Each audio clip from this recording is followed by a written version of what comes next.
Hey, what it do, y'all? It's your boy E2 Blue coming back at you again. It's been a little while on this Saturday. It's the weekend. Trying to get some errands done and stuff like that. But it's your handsome boy E2 Blue coming back at you. You know, it's like no, but it's the off season. Super Bowl's over with. The Rams won it. They beat the Bengals. Although I was kind of rooting for the underdog Bengals, but I don't know. I just feel like the NFL is rigged in the kind of way, because if you go back and look at the Super Bowl, I feel like they didn't call no flags in that game until the end, and it was just like the Bengals trying to stop the Rams from scoring. It's just like they just kept calling defensive holding and all this, and poor Eli Apple. Anyway, but it is what it is. So I guess I can kind of say I'm glad the Bengals didn't win, because that means now Chidobe Awuzie didn't get a ring. Because if they would have won, people would have been at Jerry's head about, oh, you got rid of Chidobe and he went and got a Super Bowl and this and that nature. So, but another thing is too, surprisingly, the Chiefs cut Anthony Hitchens. Could he come back to the Dallas Cowboys? Because again, we need more linebackers. Because we don't know if Leighton Vander Esch is going to be there. But to segue into my topic today, I wanted to talk a little bit about the defensive line and things of that nature. We got a couple of guys that are out of contract. Who will they keep? So let's get into it. You got Brett Urban. Brett Urban played really good if you go back and look at the I don't think he played like 3 or 4 games before he got injured, and then he had surgery on that I guess he tore his pec muscle or whatever, something like that. But we were stopping the run really good early on when he was in the game. So I think bringing back Brett Urban helps. You know what I mean? He's a run stopper. That's what he does at that 3-tech position. So Brett Urban need a contract. Your boy Carlos Watkins, he played pretty good this year. A guy that we got coming to this team, from another team. So I think he came from the Texans or something like that. But yeah, a guy that was underrated. Came to the Dallas Cowboys and showed some truth in Dan Quinn's system. And you look at Randy Gregory, he's one of the big ones we talked about. Now, a lot of people say that they see Randy Gregory walking, but I don't see it. Why would Jerry Jones put so much into Randy Gregory, right? He put a lot of investment into Randy Gregory. When the NFL was hard on the weed protocol, right? Him being suspended for smoking weed and this and that. But him coming back to this team and Jerry Jones not allowing him to go and investing in him and saying that Randy Gregory will be good for us once we get him back on the field. This is now going to be his 3rd contract. And, normally he probably would have already had his big contract had he not been suspended so many times. But the fact that he did play this year and he did pretty well for this team, and you can see the differences with him and both him and D-Law on that field.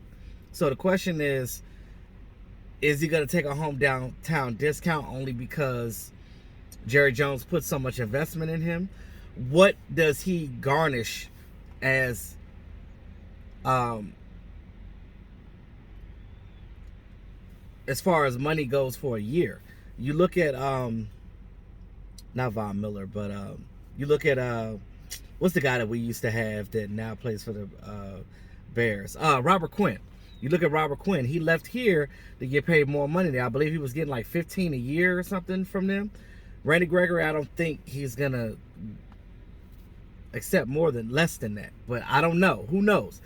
But the thing about these contracts, though, the longer you have the years, you can stretch out that contract if you think that guy is somebody that you want to keep on this team going forward.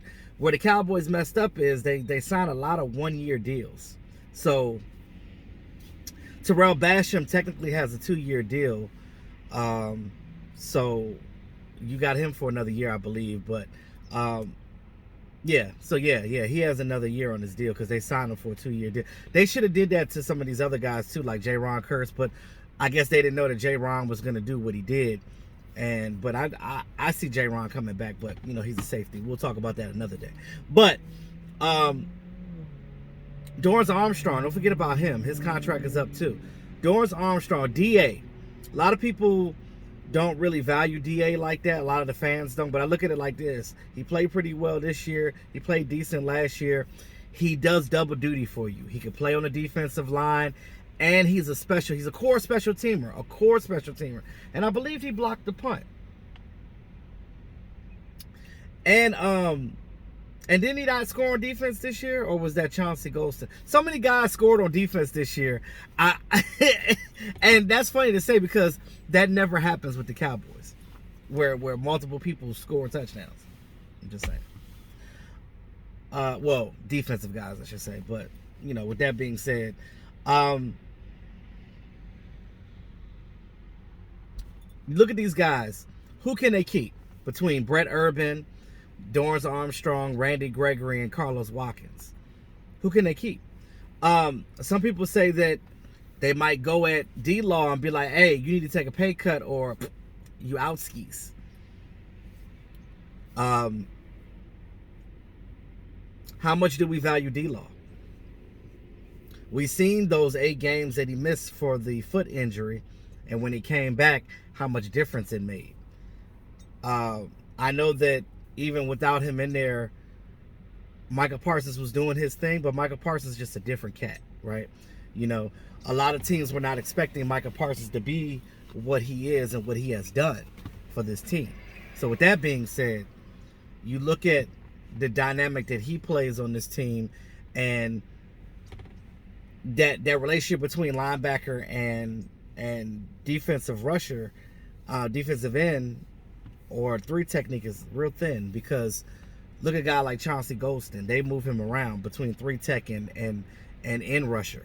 So, in Dan Quinn's system, all these guys are going to eat. So, regardless of what they do, I think we'll make hay. But you don't want to lose too many veterans because you still need some guys out there that are pros at what they do and can come out there and do what they need to do. Now, if you go in the draft and you sign Lloyd or the other linebacker that's really good too, and pin them with Micah Parsons, and don't forget we still got Jabril Cox too as a linebacker, but because I don't think Leighton Vander Esch is going to be here anymore. But as far as that defensive line goes, I would love to see Randy Gregory back.